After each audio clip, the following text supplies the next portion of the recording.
Vamos abrir em Tiago, capítulo 3. Tiago, capítulo 3. Nós vamos ler apenas os dois primeiros versículos, 1 e 2.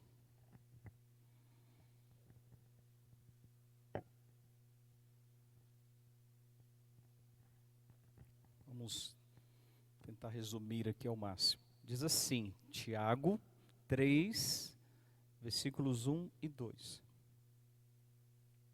Meus irmãos, não vos torneis muitos de vós mestres, sabendo que havemos de receber maior juízo. Porque todos tropeçamos em muitas coisas. Se alguém não tropeça no falar, é perfeito varão, capaz de refrear também todo o corpo. Amém? Até aqui, versículo 1 e 2. Você que tem um boletim, tem aí o tema da ministração, que fala sobre o falar descontrolado. O homem luta por posições de liderança. Então, capítulo 3, do versículo 1 ao 12, Tiago vai exortar os irmãos com mais veemência a respeito do uso da língua, do falar. Não que ele já não tivesse falado sobre o assunto. Você pode colocar os teus olhos aí no capítulo 1, no versículo 19, que ele diz: sabeis estas coisas, meus amados irmãos, todo homem, pois, seja pronto para ouvir, tardio para falar, tardio para se irar. Então, tardio para falar. E no versículo 26, do mesmo capítulo 1, Tiago diz: se alguém supõe ser religioso, deixando de refrear a língua, antes enganando o próprio coração, a sua religião é vã. Então, Tiago já tinha dado uma pincelada no assunto, mas agora no capítulo 3, até o versículo 12, ele vai aprofundar a respeito desse desafio da língua, do perigo da língua, do cuidado que nós devemos ter com a nossa língua. Eu me lembro quando eu era criança, que eu ficava lá na casa da minha avó. A minha avó foi praticamente quem me evangelizou e me ganhou para Cristo. Aí, sobre as palavras, ela sempre dizia um ditado muito engraçado, que muitos devem conhecer, que ela dizia: olha, quem fala demais dá bom dia para cavalo. Ela dizia bem assim.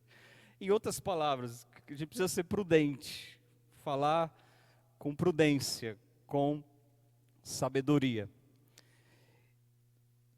Capítulo 2, que nós fomos ministrados domingo passado, com o tema a respeito da fé sem obras é morta. E o assunto da língua, irmãos, tem tudo a ver com o que Tiago vinha falando anteriormente. Quando nós falamos sobre obras, as obras elas são evidências daqueles que foram salvos mediante a fé. A fé verdadeira, a fé genuína em Cristo Jesus, ela é demonstrada pelas obras. E aquilo que falamos, aquilo que sai da nossa boca, nós já estamos cansados de ouvir sobre isso. O texto é claro que a boca fala o que está cheio, coração. Então aquilo que falamos evidencia, ou não, um coração regenerado, um coração restaurado, salvo pela fé em Cristo Jesus. Então, crente regenerado pela fé, ele tem como tema central na sua fala Cristo Jesus. Apontar para Cristo Jesus, glorificar a Cristo Jesus. Mesmo em tantos assuntos que nós falamos com as pessoas, seja política, esporte, etc., de alguma forma, direcionados por Deus, a gente precisa apontar para Cristo. Evidências daquele que é salvo. E no versículo 1 e 2 que nós acabamos de ler, Tiago traz duas exortações iniciais. Uma, provavelmente um pouco mais restrita àqueles que ensinam os mestres, e uma outra mais abrangente, que aí ele pega toda a igreja, vamos assim dizer. Então, primeira exortação de Tiago, o cuidado com o que ensina, versículo 1. Ele diz: não vos torneis muito de vós mestres. Essa palavra mestre no vocábulo grego é didáskalos, que significa isso, professor. Alguém que ensina a respeito das coisas de Deus. Talvez no primeiro momento a gente tenha a sensação de que Tiago está desestimulando os irmãos a exercerem o ministério do ensino, mas a ênfase aqui é mostrar a responsabilidade. E a gente precisa entender o contexto também de toda a situação. E a gente também pensar um pouquinho sobre a motivação do coração. Então, na época, num contexto em que poucos liam, poucos também escreviam, né, sabiam ler e escrever, que dirá ensinar? Então, aqueles que eram mestres, eles desfrutavam de um certo prestígio, de autoridade, e eles exerciam uma influência muito grande sobre os seus alunos. Quanta responsabilidade! E aí, como nós citamos aí no tema que foi proposto, o homem ele luta por posições de liderança. Tiago certamente ele detectou o problema de muitos querendo ser mestres, querendo exercer essa autoridade, essa influência por mero status e serem reconhecidos, serem vistos. Mas quantos que não tinham aptidão nenhuma? Quantos que não tinham condições nenhuma de poderem ser mestres, de ensinarem, para exercerem um tamanho ofício, não tinham nenhum tipo de maturidade? E Tiago estava atento a respeito disso. E no finalzinho do versículo 1, quem tem a versão da NVI, ele diz: nós os que ensinamos, e ele se coloca ali também, porque ele também era o mestre, nós os que ensinamos seremos julgados com maior rigor. É punição mesmo, irmãos, é condenação. A responsabilidade é muito grande.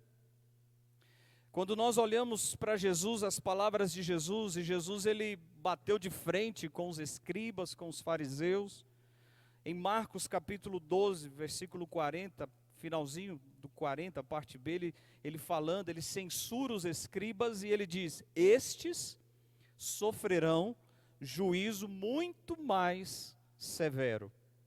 E os escribas, eles eram responsáveis para ensinar a lei. Em Mateus 7, versículo 29, esse texto ele é importante. Jesus termina o seu sermão do monte, sermão tão conhecido, e as multidões ficaram maravilhadas, ficaram impressionadas. Por quê? Está aí no versículo 29 do capítulo 7. Porque ele as ensinava como quem tem autoridade, e não como os escribas. Autoridade, e não como os escribas. E por quê? Mateus 23, verso 3, Jesus novamente ali censurando os fariseus e os escribas, ele então fala a respeito deles. Sabe porque eles dizem e não fazem? A incoerência. E como eu disse, quem ensina, ele exerce influência. Pegando casos ao extremo, quantas crianças que são ensinadas a odiar. Se nós pegarmos aqueles homens chamados homens bombas, já ouviram falar nos homens bombas? Que são ensinados, foram ensinados de que ser um Marte, morrer, é ser um herói da nação, destruindo tantas e tantas outras pessoas. Quantos ensinamentos antibíblicos, quantos ensinamentos deturpados. E eu pergunto para nós, que temos já os nossos filhos, o que nós estamos ensinando aos nossos filhos? E é importante nós destacarmos, irmãos, eu não posso ensinar aquilo que eu penso, aquilo que eu acho, a minha opinião é essa. O que nós devemos ensinar é o que a Bíblia diz a respeito. Nós temos essa responsabilidade. Se nós não estamos ensinando o que a Bíblia manda, o que a Bíblia ensina, nós estamos pecando, porque não pode ser a minha opinião, não pode ser o que eu penso, tem que ser o que a Bíblia fala a respeito. Nós, pastores, professores, nós precisamos ser cuidadosos naquilo que falamos de púlpito, em classes, líderes de ministério, aqueles que estão exercendo algum tipo de discipulado. Cuidado, nós somos muito tentados, a linha é muito tênue, de falar o que eu acho, o que eu penso, mas a gente tem que falar o que a Bíblia fala. O ensino tem que ser bíblico. Bíblia. Sejamos extremamente cuidadosos, irmãos. Não sejamos também incoerentes. Ensinar e nós mesmos não vivermos aquilo que ensinamos. Muito cuidado na interpretação das Escrituras, porque nós iremos prestar contas diante de Deus. Nós não sejamos como os escribas e fariseus, que de fato vivamos o que pregamos. Tem misericórdia de nós, né, Deus? Tem misericórdia de nós. Então, Tiago, ele exorta aqueles que são mestres e que irão prestar contas. O juízo será mais rigoroso. Mas então ele segue no versículo 2, segunda exortação, cuidado com o muito falar. Tiago traz aqui uma exortação mais ampla e ele fala da realidade, da pecaminosidade do ser humano. Ele diz aí, porque todos tropeçamos em muitas coisas. Quem tem a versão da NVT, cometemos muitos erros. E no original, esse tropeçar, ele também está relacionado a pecar, pecados. Se alguém não tropeça no falar, é perfeito varão. Ou seja, irmãos, ninguém é perfeito, todos nós tropeçamos, todos nós somos pecadores. Ele traz aqui uma ideia hipotética, né? Se não errássemos com a nossa boca, seríamos perfeitos, isso fora de cogitação. Para nós entendermos ainda mais, quem tem a versão da NVT, diz assim, se pudéssemos controlar a língua, seríamos perfeitos. Seríamos perfeitos, se pudéssemos. O problema é que nós somos enganados por nós mesmos o tempo todo.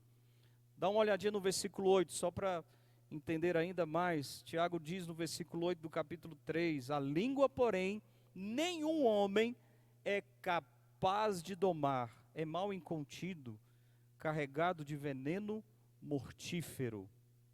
Nenhum homem é capaz de domar. Triste, irmãos. Duro. Que realidade triste, terrível. Eu estava pensando, bilhões de vezes tropeçamos nas palavras. E aí nós ficamos envergonhados, ficamos mal, a gente se arrepende, a gente chora diante de Deus, a gente, Senhor, tem misericórdia, eu não podia ter falado aquilo, por que eu não pensei antes de falar?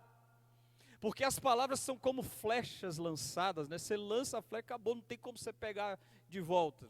A palavra saiu, não era para eu ter falado, deixa eu trazer ela para dentro de novo, não tem como. É uma palavra impensada ao filho, à esposa, lá no trabalho, aqui no nosso relacionamento com os irmãos, no trânsito. Por que eu não fiquei calado? Quantas vezes a gente pensa sobre isso? Por que eu não consegui me controlar? E às vezes o nosso ego é ferido, né? Quando alguém vem e fere o nosso ego, aí eu tenho que revidar, eu não consigo ficar calado. Tenho que retrucar, Já viu aqueles debates dos políticos aí, quando é dito algo, aí levanta logo a mão, direito de resposta. Aí tem a réplica, tem a tréplica, não consegue. Nós ficamos feridos e a ira vem e você quer falar, você quer retrucar, você quer responder. Se controlássemos a nossa língua, como diz o texto, seríamos capazes de refrear também todo o corpo. Capazes de nos controlar em todos os sentidos. Então, quando a ira domina, irmãos, um exemplo, quando a ira vem, né? A gente explode, fala tudo e mais do que não deveria. Tudo é afetado, o corpo começa a tremer, a cabeça dói, às vezes você até chora de ódio, coração dispara, aí vem aquela tristeza, vem aquele desânimo, vem aquele cansaço, relacionamentos são afetados, tudo é contaminado. Então que Deus tenha misericórdia de nós, irmãos. Eu vou citar alguns textos aqui de Provérbios, para a gente fechar. Provérbios está recheado de exortações sobre o uso da língua. Se você quiser anotar, depois você medita. Olha, Provérbios 10, 19. No muito falar, não falta transgressão, mas o que modera os lábios é prudente. Provérbios 13, 3. O que guarda a boca conserva a sua alma, mas o que muito abre os lábios a si mesmo se arruína.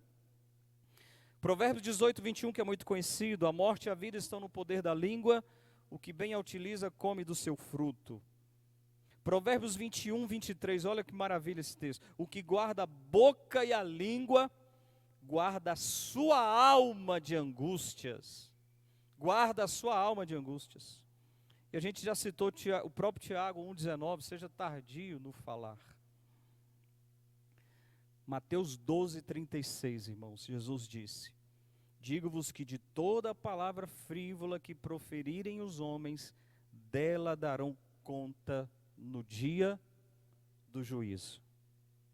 Então todos, irmãos, mestres, aqueles que ensinam, responsabilidade do ensino, todos da igreja, nós prestaremos contas de todas as palavras que proferirmos.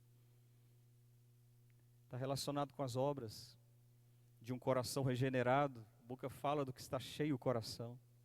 Que as nossas palavras, como dizem Provérbios 16, 24, palavras agradáveis são como favo de mel, doces para a alma e medicina para o corpo. Que o Senhor nos ajude, que assim sejam as nossas palavras, que honrem e glorifiquem ao nosso Deus, que tragam edificação ao corpo de Cristo, que tragam edificação àqueles que nos ouvem e glorifiquem a Deus pelas obras. Amém? Oremos. Obrigado, Senhor, por essa manhã preciosa, que a Tua palavra não volte vazia, que o Senhor aplique a Sua palavra aos nossos corações. Por favor, Deus, não permita que caia no esquecimento e ajuda-nos a controlar a nossa língua, que dela possamos glorificar o Teu santo nome, que dela saiam palavras de edificação, e como diz o texto, que elas sejam como medicina, possam trazer cura e apontar para o único Senhor e Salvador das nossas vidas, Cristo Jesus. Assim oramos e se conosco no restante dessa manhã nas classes da nossa escola, em nome de Jesus. Amém.